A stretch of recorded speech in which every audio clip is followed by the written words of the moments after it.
Hello, everyone. My name is Ruhi Jajal, and I'm a Canadian high school student dedicated to helping students and adults alike around the world drive their consumption patterns to a more sustainable style. And in my opinion, climate change is an imminent threat, and it's everywhere. It's common knowledge. So I am here to provide quick, easy, and sustainable solutions to heal our Earth. And I sincerely hope to spread my message to anyone I can in this series. And with that, this is our first guest speaker episode of my podcast, Dear Future Earth. It's in collaboration with WeNaturalists, and with us today for our first episode, we have CEO and founder of WeNaturalists, Amit Banka. We welcome you all. Thank you, Ruhi. Thank you. And it's my pleasure to be part of this particular maiden podcast series that you've started.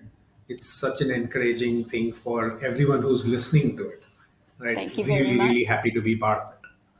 Thank you very much. Thank you. And honestly, being a CEO of a whole company and the founder is such a big position, such a cool job, honestly. I really hope to be able to do that myself one day. Well, I'm sure you would. The footsteps that you have embarked on, I think that's a clear message I can see. That's quite enterprising for you to start such a amazing podcast series and tell your message to the world. It's very, very difficult to think about it or probably implement it in the first place. So I'm sure that's going to work out. Thank you very much. Thank you. For, I mean, that's personally, wow, I'm very flattered. And I'm sure that a few of our viewers they also have similar goals, dreams, strives. So just for them, I would like to know what was like your vision for We Naturalist? How did you start it?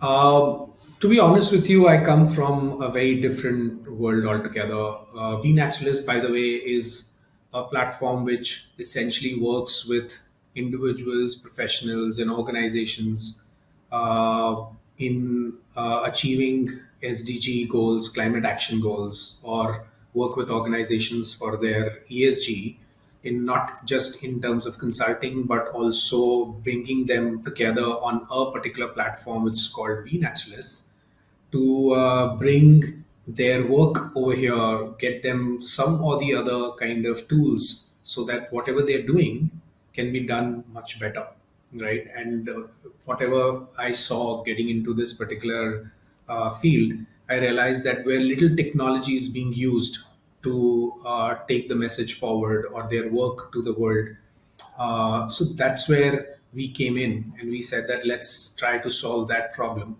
It's a long drawn journey, but I feel that with whatever we are trying to do over here, we can take this particular message through people like you, through people like that we've been associated with 500,000 more and more people worldwide, and we reach more than 100 countries. So I think that message is being forwarded to virtually everyone with this particular platform. But coming to your question, why we got into this, or probably why did I even think about it? So, my corporate journey has been pretty long. It spans over 2 decades. But by and large, I have been a nature lover and also got a chance to be in jungles, live the wildlife a little bit more, got associated with bird photography in some manner. I just love being part of green in some manner, right? And at the same time, I also got I was really privileged to be a part of a foundation. It's called Swades, and Swathi. over there, 10 years, 11 years back, I realized there is much more to the development sector than what we see outside, right? So there are people who are talking about upliftment of underprivileged people worldwide. We talk about holistic living solutions. We talk about education, livelihoods. We talk about healthcare for them. But we realize that unless and until we protect natural resources and get the people over there to make them aware of what exactly is is nature's requirement, right?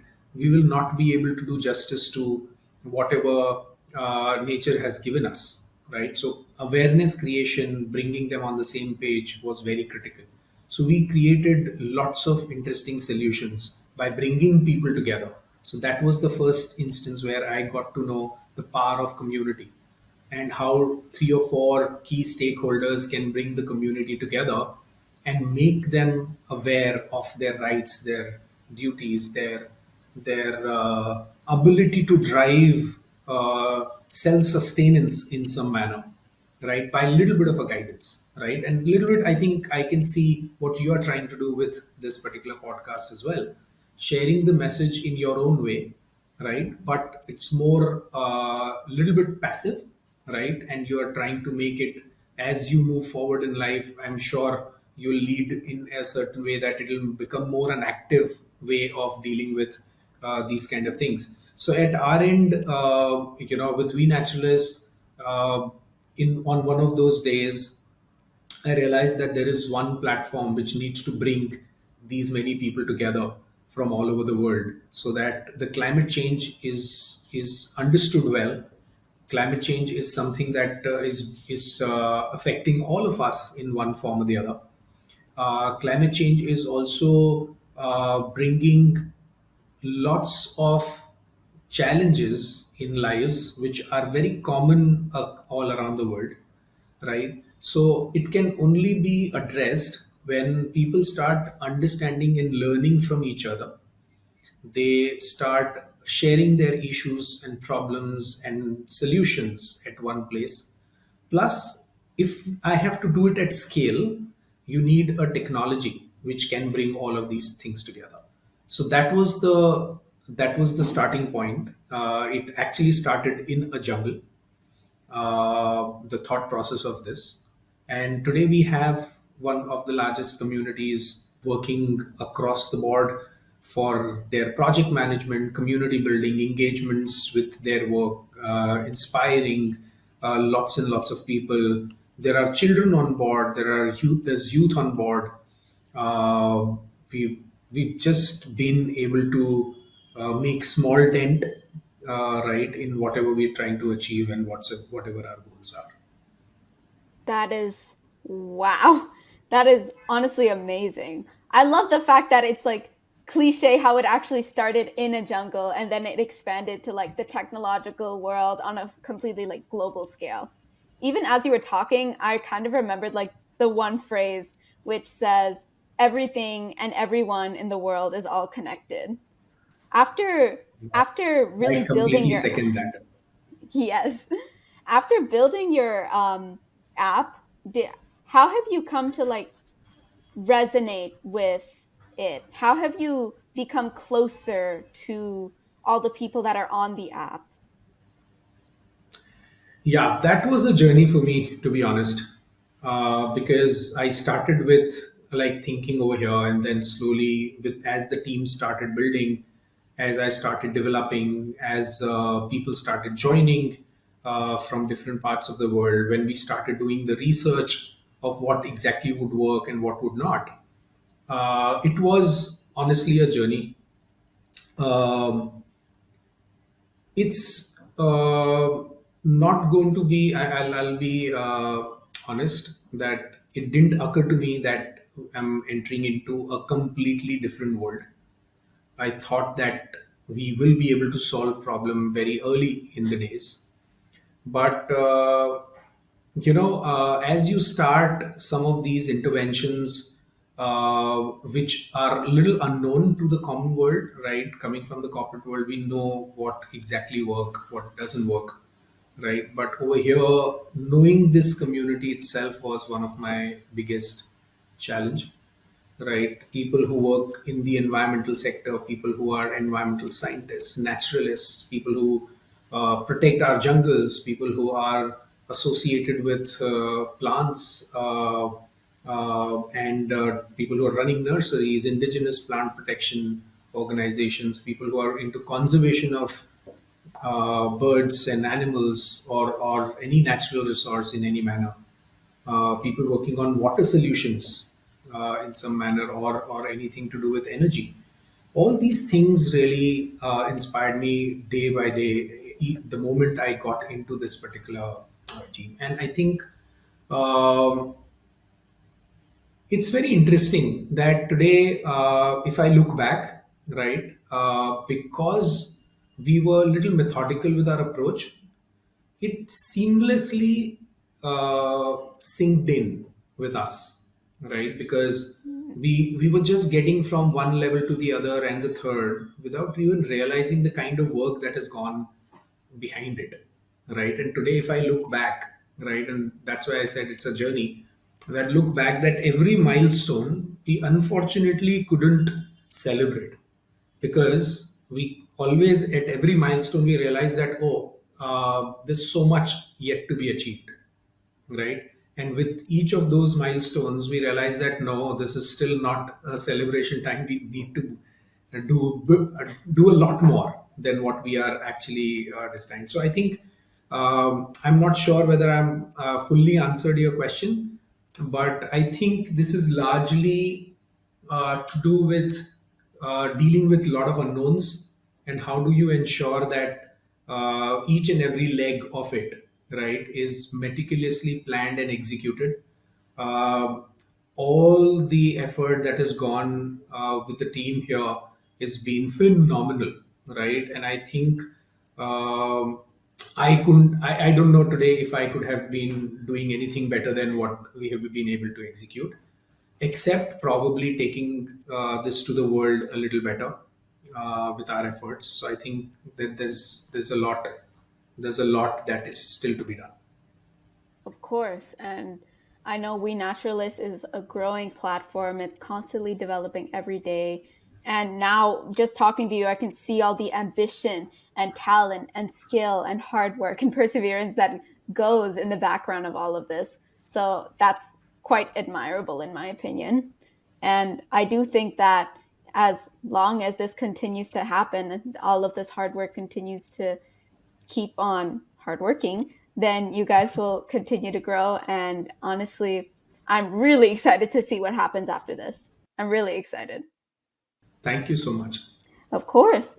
And so, one thing that you were talking about that really got me intrigued was when you were saying that you kind of like the whole team collaborates together and there's always some sort of organization, some sort of plan behind every sort of milestone to the point where you really aren't able to celebrate it. How do you go about planning all the different sort of activities you're going to do? How do you know the next steps you're going to take? Interesting question. But as I said, that knowing this, moving around the market with this particular product, We Naturalist is a product, it's a technology product. Taking to the world and understanding their needs once they see it further, right? And my visit to Africa was a game changer.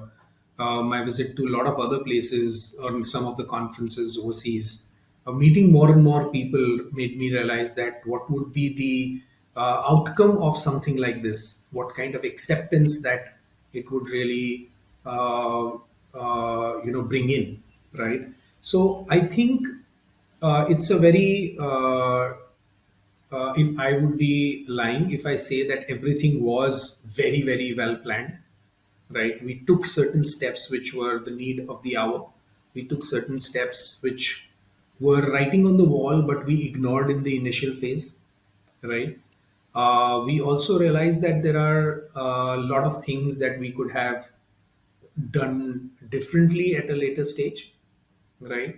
But by and large, milestones and their achievement and the planning before that or behind that is just something that you would do in a normal course, right? And then ensure that that is being executed well, right? So Hmm. the key is the execution, right? I may have 500 ideas, but if I don't get the right team together, people to buy into your vision, right, that's the most critical thing in the space, which is uncharted territory, right? So this is something which was very, very new, right? So we had to bring in the team who can buy in the vision, of what we are trying to do over here. That was primarily the bigger hurdle as compared to actually planning for any milestone. Nice, nice, awesome. That it seems like I know that every single process can have bumpy steps, so that's Yeah. very normal. And I still respect all of you guys for being able to actually do all these sorts of things for We Naturalists. I mean, you even went to Africa. Where in Africa did you go? Oh, that was an interesting trip for. It was in Kenya and Tanzania. Oh, that's Uh, cool. yeah, that was pretty interesting. Met with so many interesting people, really inspiring people. I mean, they have done so much to really protect the natural resources, and actually the world converges over there, Are right? they on So We people, Naturalists right now? oh, a lot of them, right? So more than 30% of our audience in on We Naturalists right now hails from Africa and African Wow, diaspora. Yeah. that's so cool. So, along with like the different demographics, what are the kind of different topics that are mentioned in We Naturalists? What do people like to advocate for? Wow. What do they like to talk about? I'd love to know. So, very interestingly, it's very diverse. People talk about their work. Their work could be protecting plants or animals and what the kind of stuff that they're doing over there. People also talk about how to educate more and more people around the world. There are children who are participating in inspirational talks. There are children who are actually telling the world how to work towards climate change and climate action. There are children who've been the thought leaders to the people who've been taking first steps towards climate action at the age of 7, at the age of 10. So we have amazing, amazing children on the Age of platform. 7? 7, yes. There are My lots of them. goodness. I mean, right, all from all over the world. The age group, I mean, We Naturalists actually boasts of creating a platform which is so safe and amazing for children and youth. They can talk about their work freely, well mentored by various people on the platform. They can connect fearlessly with anyone, and they can see that what exactly that's happening around the world towards climate action. So I guess so. There's a lot that's going on, but to come back to your question, there are environmentalists, zoologists, botanists, educators, people who work in jungle, as I mentioned earlier, protecting flora and fauna, the forest officers. There are people who are into marine technologies and marine life protection. There are people who are in ecotourism space on the platform who are running expeditions, photographers, nature photographers, wildlife photographers, authors, poets, who are actually writing on nature and inspiring stories. So we have various set of people who are doing some amazing work on the platform. We have communities, right, from different parts of the world who are using the platform for different purposes, for either engagement or working within a particular community for projects. We have organizations like Rotary, UNICEF, state governments, and running their programs on WeNaturalists. We have organizations who are technically running their their projects with kind of close group board meeting sorts, where they can share their data and stuff like that and freely, which is in a very very private group and private circle. So the usage of platform is humongous. I mean, I can go on and on. It would be even 1 or 2 hours would be less. But point is that yeah, that this is really coming out well. That, wow. I can see that clearly if 7-year-olds are able to Yeah. create a lot of content. So That is, we that's why we run. Sorry to interrupt, but we run eco clubs in schools through WeNaturalists. Ooh, We run green entrepreneurship programs in colleges with WeNaturalists and using the platform in certain way. So this is just a first step of taking it to the world at large. But yeah, I think there's a long way to go. awesome. So one thing that I'm curious about, because it's related to what this whole podcast is about. It's related to the niche. What would you say? What would you say We Naturalist does to support sustainability?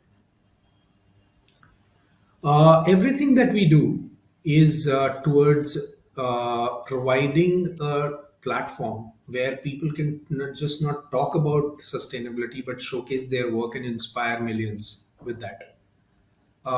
Actively, we just encourage people around the world to talk about sustainability on a common platform, right? Hmm. uh, I can talk about myself, right? I have been wherever I have gone and spoken about sustainability, wherever I have told people and children, especially through our Green Childhood program, is all about sustainable lifestyle, which is one of the things that you want to cover as part of your podcast as well.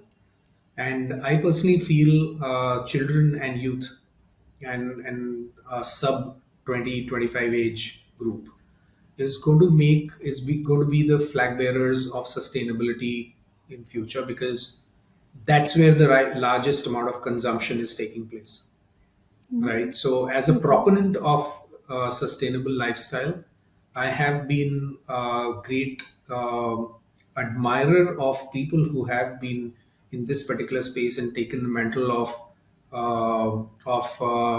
promoting sustainable lifestyle. But at the same time, I think there's a long way to go.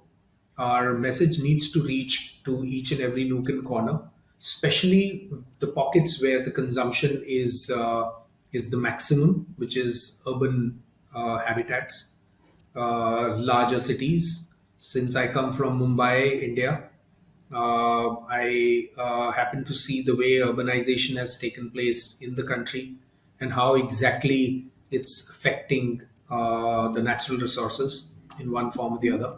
So, consumption, overconsumption, our way of dealing with our routines, everything uh, is going to be very, very consequential for our dear future Earth. I like the way you phrase that. That's awesome. So, the thing about sustainability that I've come to realize is that many people have a very mixed definition as to what sustainability is. Like, most people think of sustainability as having enough resources to last future generations, which Right. is true, but that's not all there is to sustainability. Like, if you were to think of, for example, if you were to think about any sort of natural resource, or let's say you were to think about a tree like a palm tree or something, it's like if you were to cut down too many palm trees for some sort of usage, then and there weren't any left for future generations, that would definitely be the action of cutting down so many would be unsustainable, quote. But on We Right. Naturalists, I'm sure that in your experience, you have a lot of knowledge on what sustainability is, what it isn't. So, if you were to hear the word sustainability, if you were to define it, what would you say sustainability truly is? Uh, Simply put, anything that helps you reduce the carbon footprint, any action that you take reduces carbon footprint. Like, for example, if I am using let's talk about eating, right? So, if I'm eating something which comes from America, Mm-hmm. right, as compared to locally produced, right, automatically the stuff that is coming from America is generating more carbon footprint You're based because of in the Mumbai, logistics, India, right? right? Okay. Okay. So, So that would. so if I'm consuming anything which is coming from far-flung areas or which has traveled thousands of kilometers, and coming from different part of the world in any manner, it's obviously generating larger carbon footprint. How does that work for the world? Because it's used a lot of fuel and effort and man hours to come to this place, right? And that has Mhm. generated a lot of carbon footprint. So effectively, as local as you can be, that is sustainability. That is the first stage that I define as sustainable. Anything that you do that reduces carbon footprint, or that as a consequence it reduces carbon footprint, is going towards sustainability. Mhm. I completely agree with that. Along with reducing the carbon footprint, like you said, it's like stage one. So, what would you say are like a couple of the other stages? I'm curious now. So yep, that's the greed. Okay, so I think sustainability for an individual is living a sustainable lifestyle. Sustainability for an organization would be to define processes which reduces carbon footprint, Hmm. right? So for an organization, how is the energy being utilized, plus what kind of energy are you using, green energy versus fossil fuel developed, or anything that is generating more carbon footprint, that kind of energy, it's solar, wind, or whatever. So I think energy consumption, to the processes that you utilize for logistics, right? What are those smaller nuances in your overall production in any manner that you can change to create a more sustainable, for more from a organization perspective itself, and cost reduction, and that also leads to lesser carbon footprint. So I think everything, I mean, whatever you'll ask me, whether it's for an individual or even right from the children to the grown-ups to the organizations across the board, anything that you do has to culminate into lesser carbon footprint. So, just to confirm, the carbon footprint, like reducing the carbon footprint, is kind of the umbrella goal. And then everything else Absolutely. related to Will sustainability follow. kind of falls underneath. Right. I mean, I That's think that's absolutely right, because if you really see the way environment really changed during COVID, why did it happen? Because our consumption pattern changed. We were consuming a lot local, right? A Mhm. lot of things stopped. That means the human activity is reduced. And that's why you could see a clear sky in 99% places or world over, right? There were news floating around that, hey, I mean, there's certain things that I saw which otherwise in a normal day I couldn't, because I mean, I could see Mount Everest sitting over here in Mumbai. I mean, I'm just joking, but it was that clear. Fun fact, actually, which I wanted to add.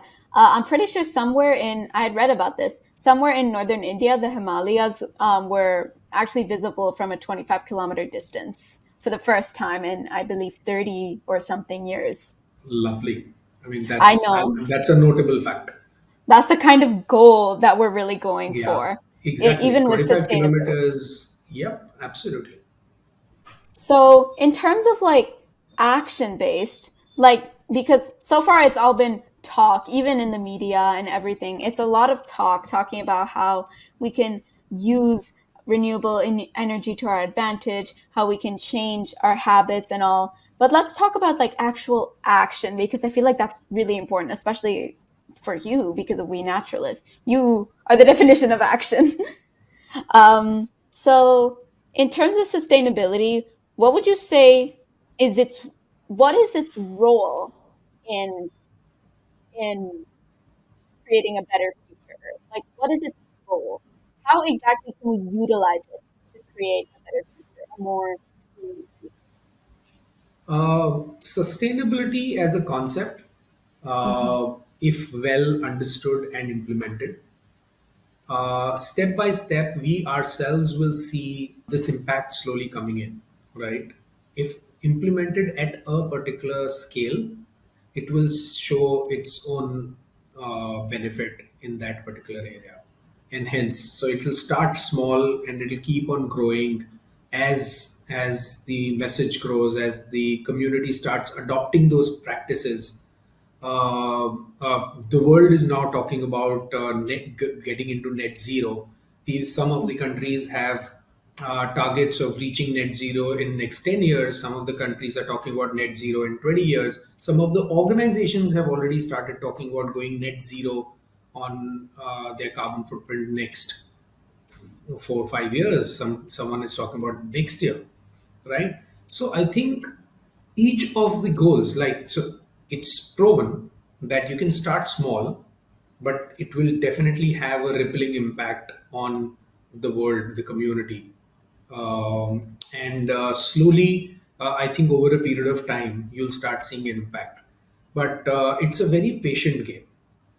Whatever you intend to do in this space, you cannot look for a quick fix. One thing that I've seen, and why I'm very big proponent of children adopting certain things early in their age and then promoting it and taking it to the next level.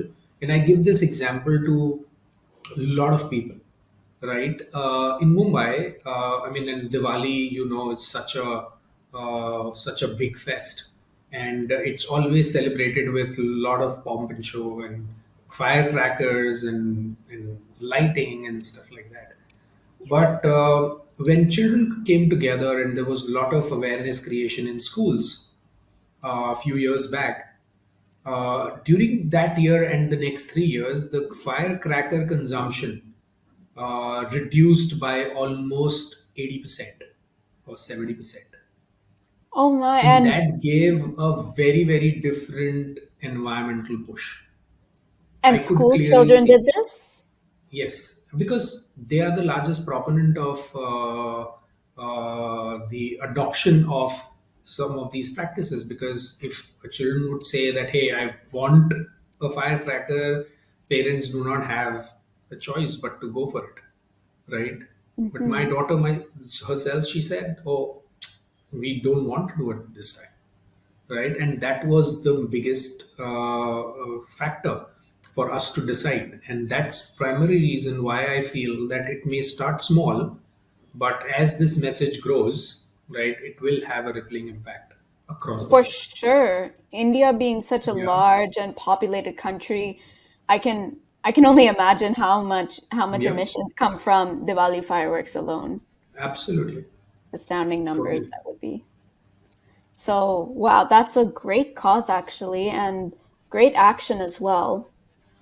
These small actions are actually really good. If we can connect it back to the previous thing, we had talked about decreasing the carbon footprint or any sort of emission footprint. That's definitely a step that kids are taking at a really young age. That's Yeah. amazing. That's and something that and even kids are, they actually are involved in decision making these days, whether to go for an electric car at house or as compared to another one, right, which runs on fossil fuel. There are the kind of clothes you should buy, the kind of places that you should go for, the travel habits, to the food habits. It's driven by children, right? They are the largest contributor in decision making as far as these consumption patterns are concerned. So why not bring them into the fold and make them the flag bearers of sustainability in every household? so true. Like this is prominent in India, right? Yep. That's great. I completely agree with you. I do think that even in schools, many schools, children do get educated on these things. They get taught the basics of global warming, the basics of climate change. But I guess because children are so energetic, it's easy to come up with ideas. They're so bright. So Yeah. even any sort of ideas that can be come up with, that can be utilized, that could be put into action, any sorts of those, I feel like all of them should be taken really seriously because, I mean, in the end, children, they're children, they love the earth. And I feel like if you have a drive, if you have an idea, then it should be at least considered. So the small things like the Diwali firecrackers, that's like a great example of taking small steps to reduce the footprint. Right. What Mhm. have you done? Let me ask you, what have you done differently since the time you started talking about sustainability? Is there anything that comes to your mind which has really rung the bell and said that, hey, these are the things that I should be careful about? Yes. I, oh, Okay, so one thing is that so originally, I had worked with a researcher to kind of create my own paper on different industries affecting climate change. And one of the more prominent ones was the meat industry.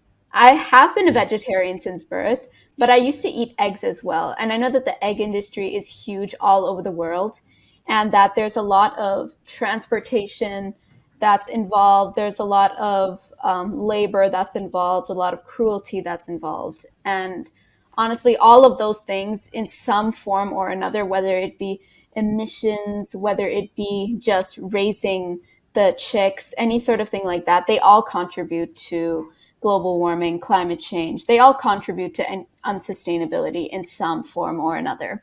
So I know that one person doesn't fully make a difference, but ever since I started, ever since I started like talking about sustainability, I decided that I want to decrease my egg intake as much as possible. So I just try to avoid it altogether. Sometimes it's inevitable, it happens where it's like you're eating something and then you only later realize that it has eggs in it. That's bound to happen.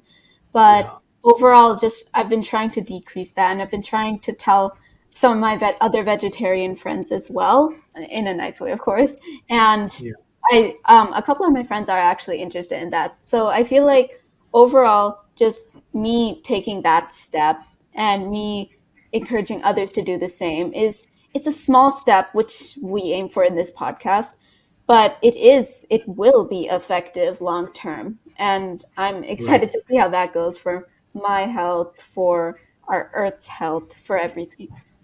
And do you see this particular pattern emerging with some of your other friends as well in school or class or in your friends group? So many of my friends are Indian, and many of them are also vegetarian, mostly because of religious beliefs, which is Yeah, completely fair. At first, I was too, and because of that, I feel like it was easier to get them under the influence a little bit. So because they had already taken that step of being vegetarian their whole lives. And at that point in time, they had kind of suppressed any sort of desire that they may have had to eat meat entirely. So at that point in time, I felt like even as I was telling them inside, I felt really good because I knew that I was doing something great. And I knew that it would just be very nice, very fulfilling if it were to have an actual impact, even just in my city. right. And do you think that going vegetarian is the only way to sustainability? This really went reverse.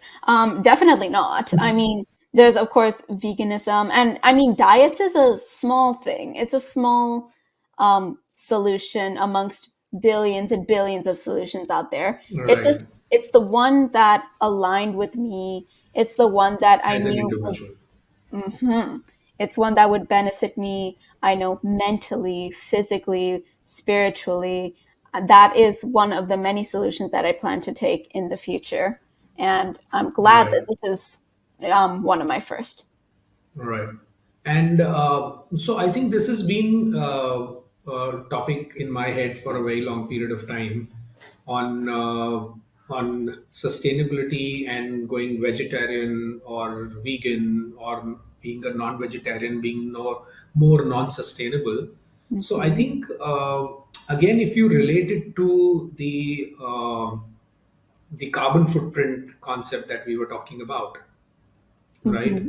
And if you are at a place which doesn't have vegetarian diet at all, right? You're living at a place which doesn't offer you a vegetarian diet, and whatever is locally available, it could be meat at Hmm. that point in time, although I always prefer vegetarian, so I'm not proposing that people should turn non-vegetarian wherever they want to. It's about your personal choice.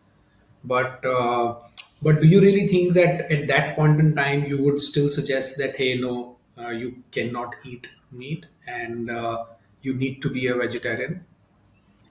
I mean, as we discussed earlier, that sustainability is anything you can do in your boundaries, something you can do Yes, locally. I would say if it isn't available in your local area, then maybe stray away from it. Personally, where I live, right. there's an abundance of vegetarianism. Abundance of vegetarian, Hmm. and And that's all locally produced. mostly because I live in the suburbs of an urban city, it is sometimes hard to find local produce, but I still do try and manage. I try and get organic. Even at the grocery store, we look for organic Right. produce. And But is organic sustainable?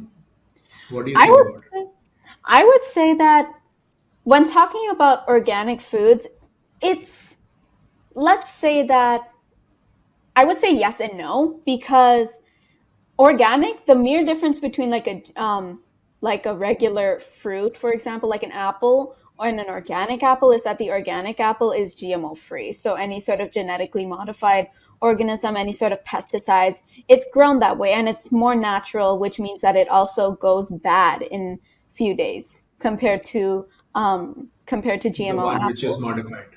Right. Exactly. Modified Yeah, apples. I think, yeah, Hmm. But that's one way of looking at it. But I think the impact of all the ingredients to the soil, whether it is fertilizers or pesticide, it's actually making earth, which is soil, unsustainable. exactly. So that is the most critical aspect, and that actually flows all those pesticides and the chemicals through the water table. It flows through to different places and ultimately leads to rivers and oceans, right? Yeah. So I think there are multiple layers of organic to non-organic to all of the stuff that is being used. So I think I've also been talking about using more safe ones, Hmm. right, where the different agricultural practices are being used to make it more sustainable rather than heavy dependence on fertilizers or GMOs or all those things to make So the product look good. hmm. Yeah, that is, yeah.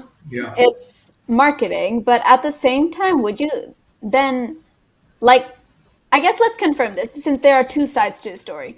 So the apples can be preserved for longer, and because of that, they can feed a lot of more poverty-stricken communities. That would be more beneficial. But at the same time, it's not in in terms of environment, it's not the best because it contaminates soil, can contaminate roots. Um, so for human benefit, it's great, but for environmental benefit, it's not. So I guess How is the it beneficial for human? like Because a lot of other people will be able to consume it. yeah, and for example, organic produce is generally more expensive compared to GMO produce. So let's say any sort of like poverty-stricken or struggling families would be able to buy the GMO processed foods, and they would be able to probably live on the food for longer, which is beneficial towards humans, but again, not beneficial towards the environment. I think there's Yeah. generally a solution that can be mutual, where there are definitely other solutions which are mutual good for both the environment and for humans themselves.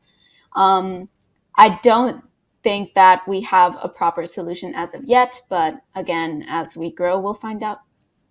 Right. I think what the example that you gave of modified foods or things which are being produced in bulk, maybe Apple is not the right example for that. Maybe food grains could Okay. be the example for meeting the underprivileged requirements.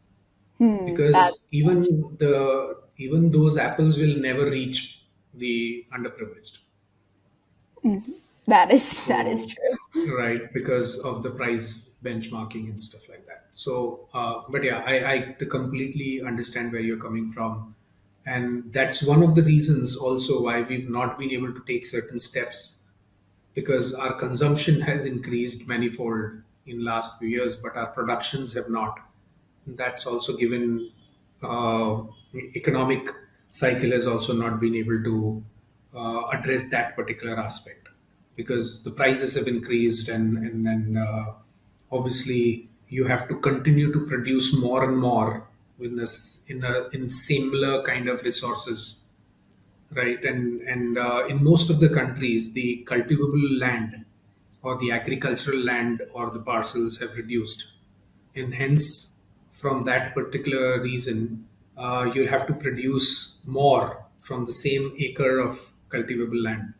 So I think that's also one of the reasons why you have to keep on using technologies or chemicals or something to produce more and more at every given point in time. Mhm. There have been instances where massive use of chemicals have actually made the land so unfertile, and it will not be fertile for the next 50, 100 years. Right. So there's overusage of chemicals, and these are live examples in front of us in many parts of the world. It's not only in India or China or anywhere else. Across the world, we've seen this. And indeed, that's really saddening. I know we learn about it, but to even talk about it sometimes gets really sad. Yeah. But it's very true. I think one of the solutions, quote unquote, would be optimum sustainability. But do you think that that would even be possible? Optimum sustainability in I the near don't know how to define that. future? Where That's why I said rather than going organic. So you can't deal in zero and one, right? So either you go completely GMO preservatives way, or you go completely organic. You'll have to devise a safe way of doing it, which is somewhere in the middle. that is true. So I mean, for right, thousands of years, we've used the organic way, and it has that's right. benefited us greatly. The only Right. problem is that with huge exponential population increase, it's just been more difficult. But there are definitely more sustainable, healthy solutions for our dear future Earth in that case. But Absolutely. overall, sustainability is a very delicate topic. But I'm glad that I was able to discuss it with you today. Thank you. Of course. With that, I think that basically wraps up this episode of Dear Future Earth. Lovely. My Would you have pleasure. And anything I else you would hope like I to was add? able to do justice to your. I hope I was able to do justice to your podcast, your maiden podcast, and really thank you for inviting me. Thank you very much. Do you have anything else you would like to say to the audience? I think I would just like to urge everyone to take this particular conversation very seriously. Probably go through it once more, give us your feedback. We would like to probably come back and discuss more intricate topics which leads to sustainability, or it can help you measure your lifestyle change on a regular basis. We can actually come up with Q and A's if required, right? Depending upon everyone's feedback.